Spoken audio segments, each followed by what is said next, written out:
Hi friends, చూడండి friends, మా బ్యారేజీ ఎలా అయిపోయింది. 4 బోట్స్ వచ్చి తగలడం వల్ల మా బ్యారేజీ ఇలాగా ఇరిగిపోయిందనమాట. ఒక దగ్గర ఇలాంటి ఘోరం జరిగిద్దని మేము ఎప్పుడూ అనుకోలేదు, ఊహించలేదు కూడా. ఎవరు అనుకోరు కదా ఫ్రెండ్స్, ఇలా జరగాలని కూడా. ఏం చేస్తాం, దీని ఇలా జరగడమేమో కానీ, వరదలు రావడమేమో కానీ మా విజయవాడ ప్రజలందరూ చాలా అంటే చాలా బాధలో ఇరుక్కుపోయారు ఫ్రెండ్స్.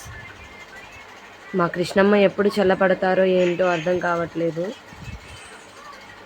నేనైతే చాలా దండం పెట్టుకుంటున్నాను, ఆ తల్లి తొందరగా శాంతించాలని, మళ్ళీ మేము బ్యారేజీ మీద ఎప్పటిలాగే చాలా సంతోషంగా తిరగాలని